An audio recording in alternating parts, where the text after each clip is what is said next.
그러므로 형제들아, 내가 하나님의 모든 자비하심으로 너희를 권하노니 너희 몸을 하나님이 기뻐하시는 거룩한 사한 제사로 드리라. 이는 너희의 드릴 영적 예배니라.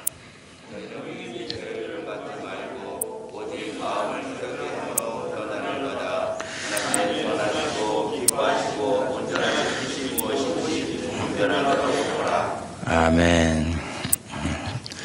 지난주까지 11장 36절까지 마치고 이제 12장으로 넘어왔습니다. 로마서 1장부터 11장까지는 흔히 우리가 교리에 대한 내용으로 차 있다 이렇게 이야기를 하고 12장부터는 성도들의 삶에 대해서 이야기하고 있다. 바울 서신의 특징이 그래요. 앞에는 교리, 뒤에는 그 교리를 우리의 삶에 적용시키는 그런 내용들로 이렇게 되어 있어요. 구조가 그렇게 되어 있어요. 그래서 대부분의 그 신학자들이 로마서를 강의할 때 보면 8장 마지막 절에서 끝나는 경우가 많아요. 왜 그러냐면 중요한 교리는 8장에서 다 끝나요. 9장부터는 이스라엘의 구원, 사도 바울이 자기의 동족인 이스라엘의 구원에 대해서 애타는 마음으로 하나님께서 정녕 그들을 버리셨는가? 그들은 조상 때부터 하나님의 언약 아래에 있던 백성들인데 그렇다면 하나님의 은혜에서 그들은 돌이킬 수 없는 그런 상태가 되어버렸는가? 거기에 대해서 이야기한 것이고 11장까지 12장부터는 이제 아까 말씀드린 대로 교리 부분 그것을 우리 삶에 어떻게 적용을 시킬 것인가. 로마서의 핵심 주제가 뭐예요? 믿음으로 의롭다 하심을 얻는 것. 그게 로마서의 핵심 주제예요. 그러니까 로마서에서 말씀하는 믿음으로 의롭다함을 얻은 하나님의 자녀들은 그러면 어떻게 살 것인가? 어떻게 살아야 되는가? 그거에 대해서 이야기하고 있는 것이 12장부터 시작되는 것이다. 그런데 뭐 12장에서 16장까지 다 갈 것도 없이 오늘 우리가 읽은 본문 1절, 2절 그 속에 다 들어있어요. 12장 1절, 2절. 이렇게만 살 수 있다면, 이렇게만 산다면 그건 1등 성도죠. 1등 성도. 근데 이렇게 정말 살아야 되는데 이렇게 살지 못하는 우리 자신이 안타깝다. 하나님께서는 이렇게 원하시는데, 이렇게 살기를 원하시는데 이렇게 살려고 노력하는 사람이 많지를 않다. 제가 늘 말씀드리는 거지만 한국교회 성도들이 실천 부분에 있어서 상당히 약하다. 믿음은 있다라고 하는데 뜨거운 마음은 가지고 있는데 자기들이 배운 바 그 말씀을 생활 속에서 실천하는 것에 상당히 약하다. 약해요. 그래서 교회도 많고 또 성도들도 많지만 이 사회가 여전히 죄악 가운데서 전혀 변하는 것이 없는 것을 보면 교회가 교회의 사명을 감당하지 못하기 때문에 그렇다. 이것은 뭐 모든 사람들이 다 똑같이 주장하는 내용이에요. 그러면 어떻게 살아야 되는가? 본문을 통해서 우리 살펴봅시다. 그러므로는 이제 앞에 1장부터 11장까지의 내용을 염두에 두고 한 말일 수도 있고 또 가깝게는 바로 앞에 11장에 있는 말씀을 두고 하신 말씀일 수도 있어요. 그러므로 너희가 믿음으로 의롭다 하심을 받았다면 뭐 이렇게 간단하게 설명할 수도 있고 또 마지막 11장 마지막 절에 있는 이 만물이 하나님으로부터 나오고 하나님을 위해서 있고 하나님께로 돌아가고 하나님의 절대적인 주권으로 너희가 그 은혜로 말미암아 하나님의 자녀가 되었다면 뭐 이렇게 해석할 수도 있게 똑같은 소리죠. 형제들아, 아델포이, 헬라어로 아델포이 형제들아 이야기를 합니다. 이건 아주 사랑하는 마음을 가지고 성도들을 부르는 호칭이에요. 형제들아, 아델포이. 내가 하나님의 모든 자비하심으로 너희를 권하노니 너희 몸을 하나님이 기뻐하시는 거룩한 산 제사로 드리라. 이는 너희의 드릴 영적 예배니라. 예. 내가 하나님의 모든 자비하심, 이 자비하심이란 말 속에는 사랑과 긍휼과 모든 것이 다 포함된 말이죠. 모든 자비하심. 하나님의 자비하신, 자비스러운 그 마음을 가지고 내가 너희에게 권한다. 그냥 단순히 권해서 들으면 좋고 안 들으면 만다 이런 뜻이 아니라 내가 눈물로 하소연한다 이런 뜻이에요. 내가 정말로 간절한 심정으로 너희에게 사정을 한다. 저도 똑같은 마음이에요. 아까도 오다가 제 집사람한테 참 요즘 성도들의 믿음이 그렇다 그랬더니 뭐 그 다 그런 걸 어쩌겠느냐, 뭐 그렇게 너무 신경 쓰지 말아라. 뭐 신경 쓴다고 뭐 될 일도 아니지만은 그런 안타까움이 참 많이 있어요. 간절히 정말 내가 울면서 너희들에게 간청을 한다. 너희 몸을 하나님이 기뻐하시는 거룩한 산 제사로 드리라. 여기서 몸이라는 것은 사실상 몸을 옛날에 구약시대 사람들이 하나님께 제사를 드릴 때 짐승을 잡아서 그 짐승을 하나님께 불에 태워서 제사를 드렸어요. 그렇게 짐승의 제물을 하나님께 드리듯이 너희 몸이라는 것은 실질적인 우리 몸을 하나님께 제물로 드리라는 얘기가 아니죠. 그건 뭐 그런 제사는 지금 드릴 필요도 없거니와 또 그렇게 드릴 수도 없어요. 우리 자신이 죽으면 어떻게 우리가 하나님께 제사를 드릴 수가 있어요? 그건 불가능한 거죠. 그것은 무슨 말이냐면 너희 몸이라는 것은 너희의 모든 인격, 너희의 모든 삶, 그걸 말하는 거예요. 너희 몸으로 행하는 모든 것, 삶이죠. 우리의 삶은 우리의 몸이 없으면 삶을 영위할 수가 없죠. 모든 전 인격, 생각만으로 하는 것도 아니고 감정만으로 하는 것도 아니고 몸과 영혼이 다 합쳐져서 통째로 그런 말이에요. 몽땅 하나님이 기뻐하시는 거룩한 산 제사. 우리말 성경에는 제사로 되어 있는데 산 제물로 드리라. 제물로 번역하는 것이 더 정확한 번역이에요. 하나님 기뻐하시는 것이 무엇이냐? 우리가 죄를 지었을 때 레위기에 보면 짐승의 머리에 안수하고 그 짐승을 잡아서 제사장이 각을 뜨고 그것을 불에 태워서 제사를 드렸는데 하나님이 그것을 기뻐하신다는 거예요. 자기 죄에 대한 고백, 하나님께 대한 회개, 하나님이 사랑하시는 것은, 받으시는 것은 상한 심령이라고 그랬어요. 상한 심령. 하나님이 구하시는 제사는 상한 심령이라. 통회하는 마음. 그것을 하나님이 기뻐하신다.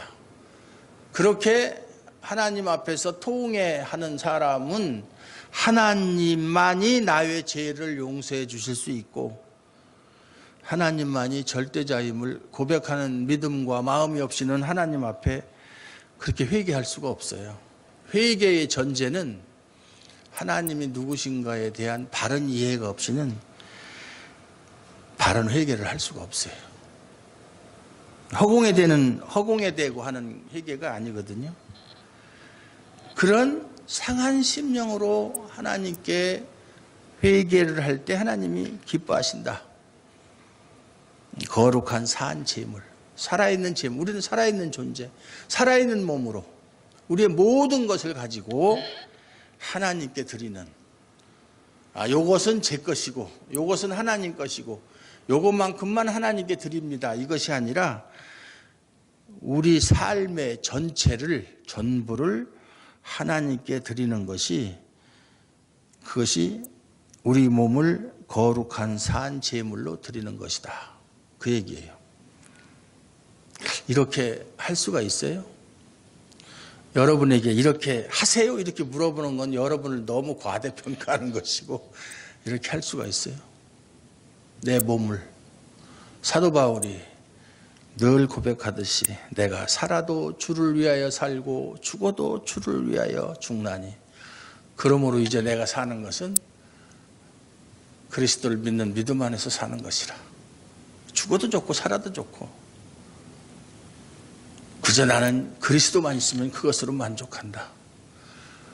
이 세상의 어떤 환경이나 이 세상이 나를 어떻게 대우하든지 평가하든지 그건 전혀 관심이 없다. 오직 하나님 앞에서 내가 인정받고 평가받기를 원한다. 그것이야말로 가장 정확한 것이다. 그것에 내 목숨을 걸었다. 올인했다. 그 얘기죠. 그렇게 사는 사람들이 있을까요? 그런데 하나님은 그렇게 살기를 원하세요. 그렇게 살기를 원하세요. 신앙생활 하는 사람이 나 하나 아니고 여럿이 같이 하는데 나만 유별나게 그렇게 할 필요가 있느냐. 적당히 묻어가면서 그렇게 하면 되지. 그런 것은 하나님이 싫어하시는 거예요. 싫어하시는 거예요. 옛날 수도원 운동이 처음 시작될 때 중세에 사람들이 너무나 교회가 타락을 해서 교회 안에는 희망이 없다 이렇게 생각을 하고 교회를 나와서 사람들이 광야나 산속이나 이런 데 들어가서 그 궁전, 폐허가 된 궁전 기둥 위에 올라가서 먹지도 않고 기둥 위에 한번 올라가려면 얼마나 힘들었겠어요.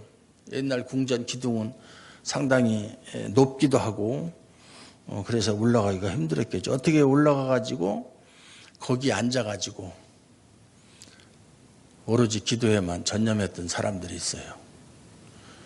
그래서 하도 오래 앉아있다 보니까 엉덩이에서 구더기가 생길 정도로 그런 상황 속에서도 하나님만 바라보고 기도했던 사람들. 그래서 그걸 보고 많은 사람들이 그를 따라서 또 그가 있는 곳에 가서 같이 그 기도에 동참을 하고 그러다가 수도원이라는 것이 생겨났어요. 수도원이.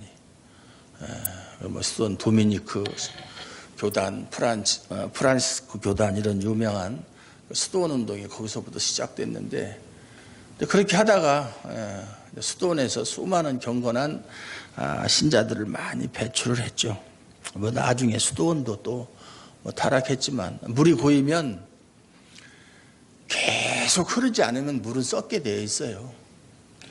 1517년에 마르틴 루터가 종교개혁을 했지만 처음에는 우리 성경으로 돌아가자 그렇게 해서 천주교에서 그 당시 로마 카톨릭에서 잘못 가르치는 것에 대해서 반기를 들고 정말 하나님께서 원하시는 그러한 신앙으로 돌아가자라고 해서 많은 나라에서 많은 사람들이 또 새로운 교회가 탄생이 되고 그렇게 해서 종교개혁이 시작됐지만 또 세월이 흐르다 보니까 또 그 교회도 타락하기 시작한 거예요. 지금 만약에 종교개혁 같은 그런 대혁명이 일어나서 새로운 교회가 생기면 처음에는 산뜻하죠. 정말 원리원칙대로 하나님 말씀대로 한다고 하겠죠. 그런 사람들만 모일 테니까. 그러나 그것도 조금 지나지 않아서 또 이런저런 사람들이 들어오게 되고 그렇게 되면 결국은 또 썩게 되어 있어요. 그게 세상의 흐름이에요. 근데 그런 가운데서 그러니까 나도 그러한 세상의 풍조에 몸을 실어가지고 세상이 흘러가는 대로 나도 흘러가면 되겠지. 그렇게 하는 것이 신앙생활이지 별거 있느냐. 사는 게 별거냐. 남들과 같이 살면 되지, 이런 생각 가지고 살아가면 그건 결말은 보나마나 뻔한 거예요. 망하는 거예요. 멸망하는 거예요. 너희에 드릴 영적 예배다. 영적 예배라는 것은 이것이 이치에 맞는 또는 합당한 또는 이성적인 그런 예배, 그것이 그러한 삶이다, 그 말이에요. 하나님이 원하시는 삶, 기뻐하시는 삶이 무엇이냐? 너희의 모든 인생 전부를 하나님께 올인하는 그러한 삶, 하나님께 드리는 삶, 그것이 가장 합리적인 예배다. 그것이 이치에 맞는 예배다. 그것이 성도가 생각하기에 가장 바른 예배다. 그거예요. 이런 예배, 이런 예배적인 정신, 예배적인 마음을 가지고 단 하루라도 제대로 살 수 있으면, 공자가 말했듯이 사람이 돌을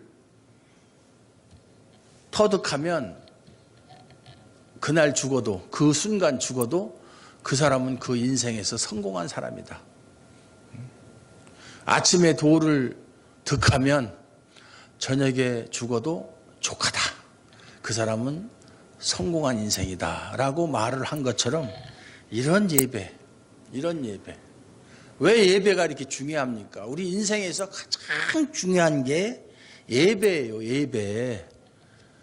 예배는 시간 있을 때 드리고, 생각날 때 드리고, 드려도 되고 안 드려도 되는 선택적인 문제가 아니라, 이 세상에 존재하는 모든 인간들은 하나님께 예배를 드리며 살아야 될 의무가 있어요. 더 심하게 이야기하면 예배를 드리며 살아야 되는 운명적인 존재들이 인간들이에요. 왜 예배가 중요하냐? 예배를 통하지 않고는 하나님을 알 수가 없어요. 하나님을 만날 수도 없고, 하나님께로부터 오는 은혜를 받을 수도 없고, 하나님과의 관계가 예배를 통해서 이어지는 거기 때문에 예배를 소중하게 여기는 마음, 예배만큼 귀한 것도 없고, 예배만큼 감격스러운 것도 없고, 예배만큼 내가 살아있음을 증명하는 것이 없다, 이 말이에요. 예배. 그렇게 중요한 게 예배예요. 근데 예배에 대해서 너무 소홀하게 생각한다. 그렇게 중요한 것이 예배다. 네. 그러면서 구체적으로 이야기를 해요. 너희는 이 세대를 본받지 말라. 이 세대, 우리가 살아가는 이 세상, 세대, 아이온이라는 말인데, 세상, 시대, 또는 뭐 세상이라는 말도 되고, 세대라는 말도 되고, 시대라는 말도 있고, 세상, 우리가 살아가는 세상, 본받지 말라. 본받지 말라는 얘기는 그들이 하는 대로 따라하지 말라, 그 말이죠. 엊그저께 중국에서, 제가 옛날에 중국에 선교하러 다닐 때 그 교회의 목사들이 한국에 왔다고 전화가 왔어요. 그래서 오면은 또 저를 안다고 전화가 왔는데, 알았다, 뭐 이런저런 얘기하고서 전화를 끊을 수가 없잖아요. 그 사람들이 저 얼굴도 물론 보고 싶겠지만 그래도 같이 만나서 식사라도 같이 한번 하고 싶어서 전화를 했는데 안 만날 수 없잖아요. 그래서 그럼 언제 만나자, 목요일 날 만나자. 그래서 목요일 날 그분들하고 만나서 식사를 하고 헤어졌는데, 왜 왔느냐 그랬더니 천안에 있는 고신대학교 신학대학원에서 세미나를 하는데 참석을 하러 왔다. 일주일간 세미나를 하는데 거기에 공부하러 왔다. 그래서 제가 그 사람들을 태우기 위해서 차를 가지고 이제 그 학교를 가서 무엇을 세미나를 하나 보니까는 세속주의에 대한 여호와의 전쟁, 사사기에 대한 사사기, 그래서 보니까 사사기더라고요. 그래서 사사기 강의한 거냐 하니까 그렇다고 그러더라고요. 야, 그거야. 책 한 권 사서 보면 되지. 뭘 중국에서 몇십만 원씩 비행기 싹 들이고 왔다 갔다 차비하고 그렇게 오느냐. 그 책 한 권만 사서 보면 되는데.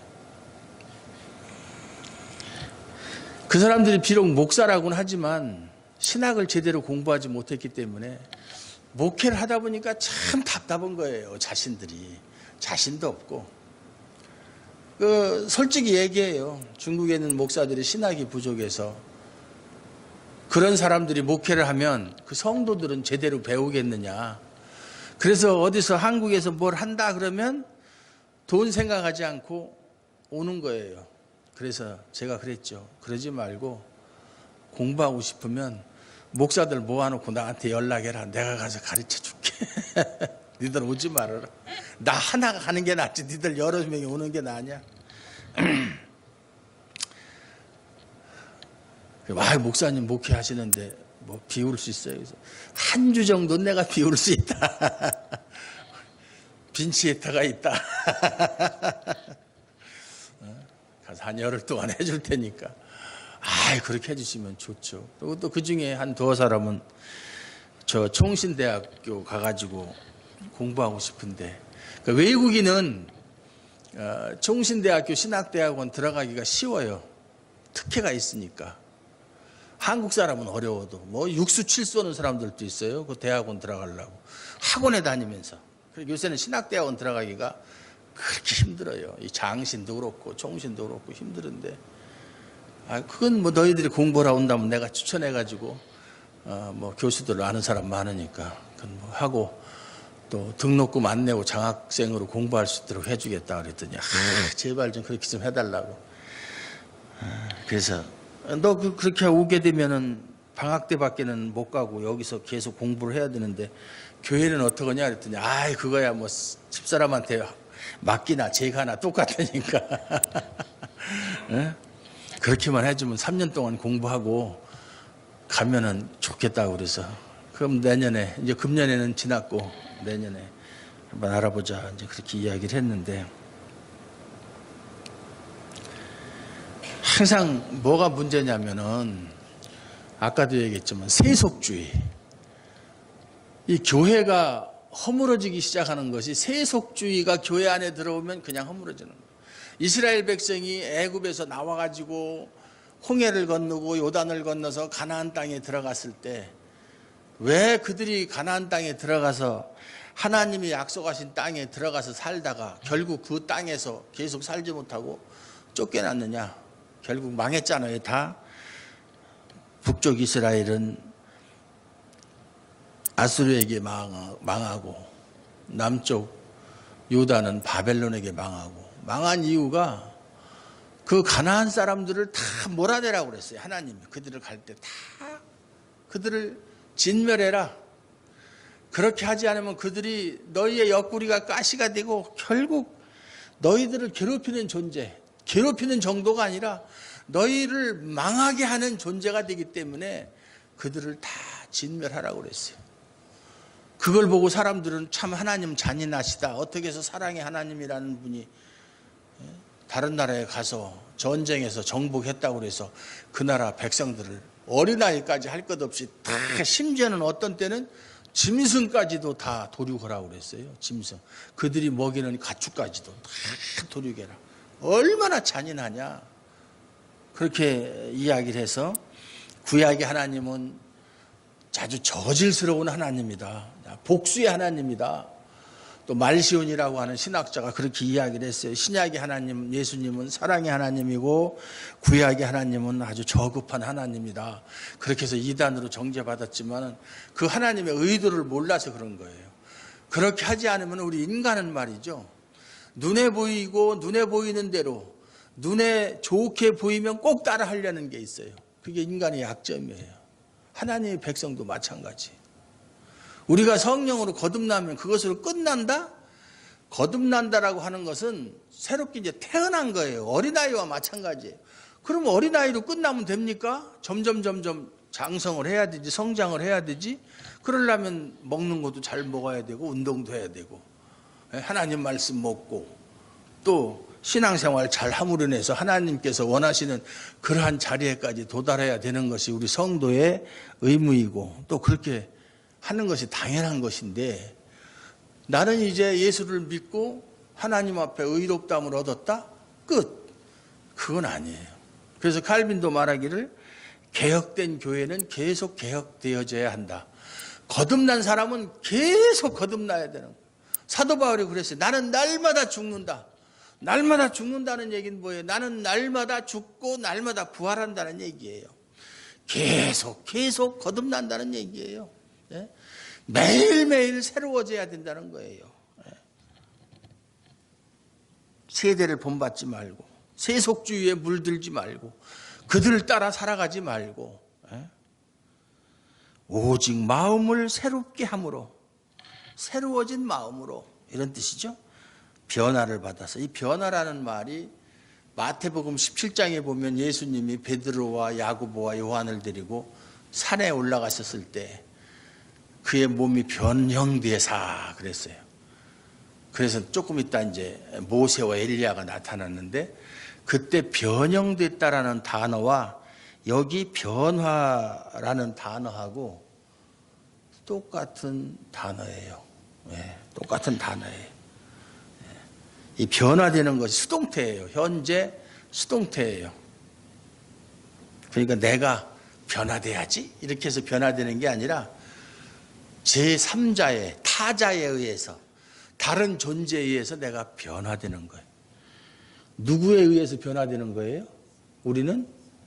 예? 누구에 의해서? 예수? 예수가 너 변화해라 이렇게 해서 성령님에 의해서 변화되는 것이죠. 성령으로 거듭난 사람은 성령으로 인해서 변화를 돼야 그제서야 하나님의 선하시고 기뻐하시고 온전하신 뜻이 무엇인지 분별할 수 있는 거예요. 분별할 수 있는 거예요. 변화되지 못한 사람이 하나님의 선하신 뜻을 분별하거나 기뻐하신 뭐 같은 소리예요. 선하심이나 기뻐하심이나. 원래 선하다는 말은 아름답다. 토부, 히브리어로는 토부, 또 헬라어로는 아가도스라고 그러는 말인데 선하다, 아름답다, 질서 있다 이런 뜻이에요. 단어의 뜻이 하나님이 보실 때 딱 질서가 있다. 딱 자리가 잡혔다 이 말이죠. 하나님은 질서의 하나님이거든요. 그런 걸 기뻐하시는 거예요. 뒤죽박죽 그냥 뭐 질서도 없고 서열도 없고 그냥 막 그러는 것은 하나님이 싫어하시는 거예요. 무질서한 거. 무질서한 곳에는 하나님이 역사하시지도 않고. 그래서 하나님은 그 자체가 하나님 자신이 온전하신 분이기 때문에 그러한 하나님의 뜻을 우리가 온전하게 분별할 수 있어야 된다.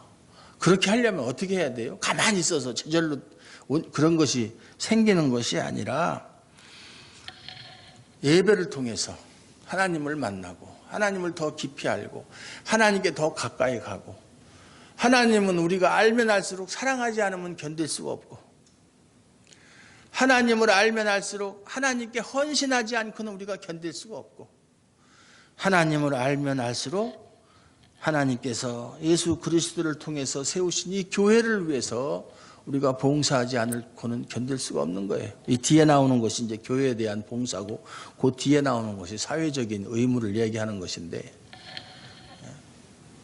그거예요. 예배, 참된 예배. 그 다음에 교회에서의 삶, 의무. 세 번째가 사회에서의 의무. 이것이 이제 이것으로 끝나는 거예요. 이것이 우리 성도의 의무다 이 말이죠. 제가 목사님들하고 부부지간에 목사님들하고 부부 동반해서 뭐 2달에 한 번씩 이렇게 이제 만날 때가 지금은 뭐 그거 없어졌어요. 하도 말들이 많아가지고 목사들이 말이 제일 많아. 그래가지고서 이제 만나서 하루 저녁 1박 2일로 이제 이렇게 하는데 저녁 먹고 이제 때 되면은 사모님들이 우르르 텔레비 앞에 모여요. 뭐 연속곡 봐야 된다고. 그래서 내가 사모님들이 무슨 연속곡을 그렇게 좋아하느냐고.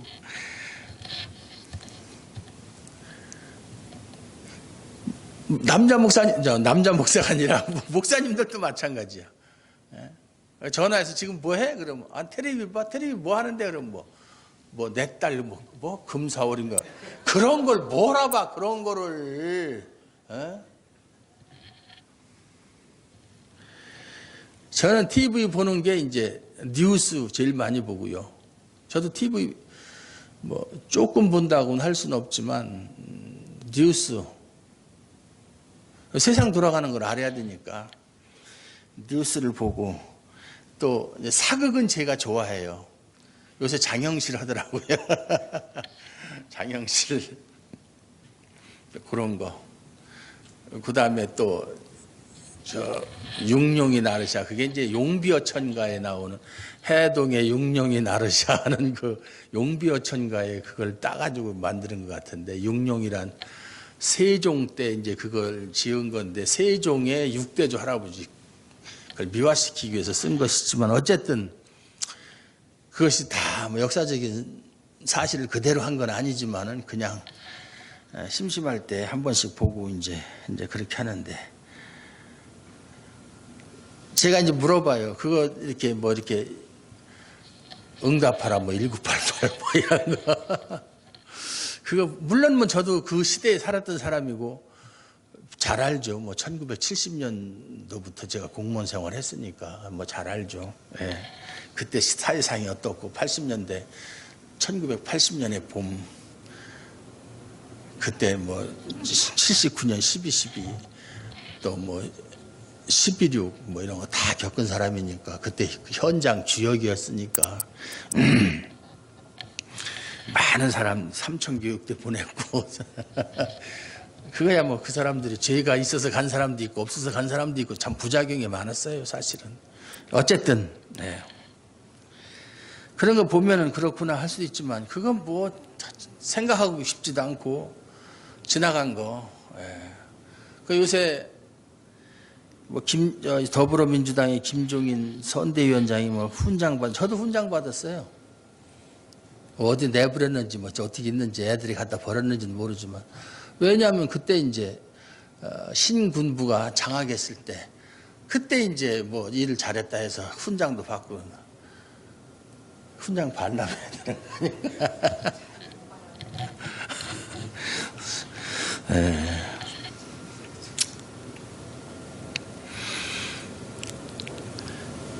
성도가 말이죠, 타락하는 지름길이 세상 사람과 똑같이 살아가는 거예요.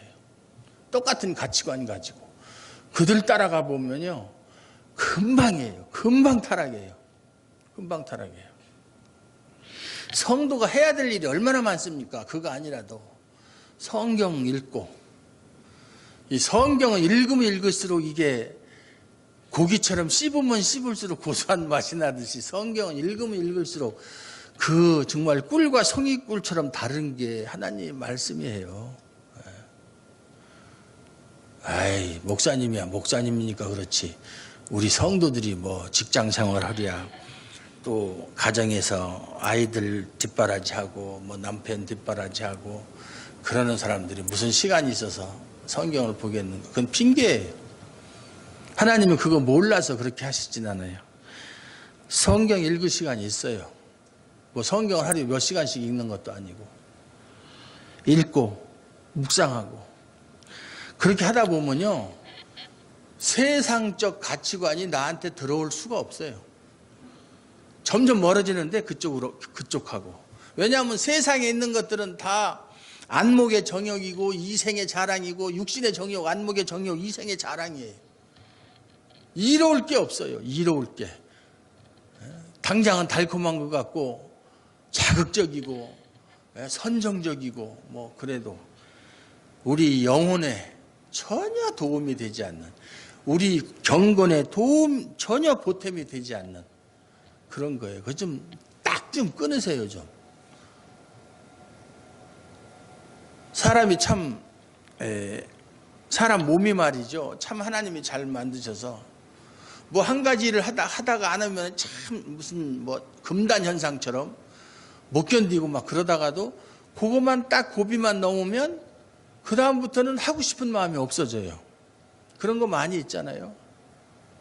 마약을 하는 사람도, 심지어 마약을 하는 사람들까지도 금단 현상을 넘기고 나면 또 참을 수가 있고 얼마든지 그렇게 할 수가 있어요.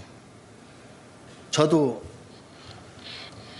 좀 시간이 좀 있길래 치매에 도움이 될까, 치매 예방에 도움이 될까 하고 이제 바둑판을 사다 놓고 이제 옛날 사람들이 둔 바둑 기보를 감상하면서 이렇게 복기도 해보고 그렇게 하는데 재미가 없어요. 재미가. 컴퓨터에서 이렇게 온라인상으로 바둑을 두기도 하고 그러는데 재미가 없어요. 왜냐하면 이제 처음에 이제 바둑을 배우는 사람이나 바둑 둘 사람이 많은 사람들은 재미가 있을지 몰라도 저는 상대들이 이렇게 많지는 않거든요.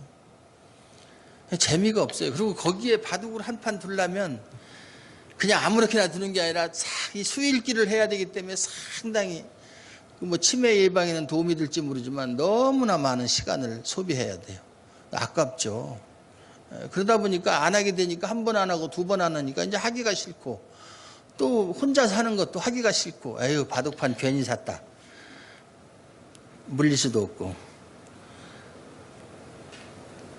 그런데 그와 같이 어떤 일을 하지 않고 어느 정도 하지 않으면 그 다음부터는 하기가 싫어져요. TV를 보는 것도 마찬가지고. 그래서 어느 교회에서는 목사님이 성도들한테 우리 금식합시다. 밥을 끊는 게 아니라 TV 보는 것을 금식합시다. 네? 일주일만 TV 절대로 보지 말고 좀 살아봅시다. 그렇게 그런 뭐 운동이라고 그럴까요? 뭐 캠페인이라고 할까요? 그렇게 해보니까 그 다음부터는 TV를 보는 그 시간들이 줄어들더라는 거예요. 연속극이라는 게 그렇잖아요. 쭉 연속해서 나가는데 중간에 빼먹고 안 보면 그 다음에 봐도 흐름을 모르니까 재미가 없잖아요. 안 보게 되죠. 특히 여자 성도분들 TV 좀 목사님 뭐 좀 보려고 아유 나 그거 봐야 돼. 뭐 봐야 돼. 금사월 봐야 돼. 응답하라 봐야 돼. 그렇게 하지 말고 세상 사람 따라가면 안 돼요. 우리가 세상 사람을 인도할 수는 없을지라도 세상 사람 따라가면 안 돼요. 로마서 앞에 보면 하나님께서 싫어하는 일을 하면서 그런 일을 행하는 자는 사형에 해당한다고 정죄하면서도 그것을 옳게 여길 뿐만 아니라 자기들도 그와 똑같은 짓을 한다. 세상 사람들이 못된 짓을 하면 참 비난하죠. 우리가 저 사람도 사람으로서 어떻게 저런 일을 할 수 있는가. 요새 뉴스에 나오는 거 보세요. 요새는 정말 세상이 끝날 때가 다 된 것 같아요. 자기 친자식 죽이는 사람이 왜 그렇게 많아요. 자기 속으로 난 자식들.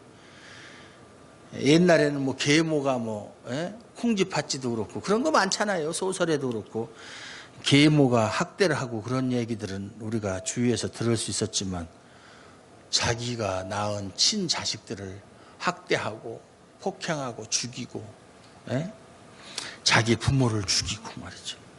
보험금을 타려고 자기 아내를 죽이고 남편을 죽이고 형제를 죽이고 이런 일들이 비일비재하게 일어나고 있잖아요. 그 사람들을 비난하는 것은 당연하지만 그런 것을 보면서 야 세상이 이렇게 악하구나. 이럴 때일수록 우리 하나님의 자녀들이 정말 정신 바짝 차리고 지금 이제 세상에 얼마 안 남았으니까 세상에 공중권세 잡은 그 악한 영들이 발악을 하는 거거든요. 그래서 우리는 그 사람이 정신병력이 있다, 조울증으로 치료를 받은 경력이 있어서 그랬다 이렇게 하지만 그런 문제가 아니에요. 그 영적인 문제예요. 영적인 문제예요. 악한 영에 사로잡혀서 부모도 몰라보고 자식도 몰라보고 형제도 몰라보고 돈에 눈이 어두워서 그렇게 사람으로서 할 수 없는 일들을 하는 것이지 무슨 의학적인 어떤 병명 때문에 그런 병이 요즘에만 있어요? 옛날에는 없었어요? 옛날에는? 예? 왜 그 80년대, 90년대 이런 때는 그런 일들이 없었어요? 제가 그런 생활을 하면서 자기 친자식을 죽이는 일은 한 번도 본 적이 없어요. 그런 사건은 제가 취급해 본 적이 없어요. 자기 부모를 죽인 사람은 있었어도. 예? 그때는 보험도 없었으니까 보험금을 노리고 범죄하는 것 자체가 없었지만 심지어는 어부 자식을 그렇게 학대를 해도 사람 취급을 못 받고 아주 혹독하게 이렇게 처벌을 받고 그랬는데 지금은 뭐 어부 자식은 뭐 얘기할 것도 없죠.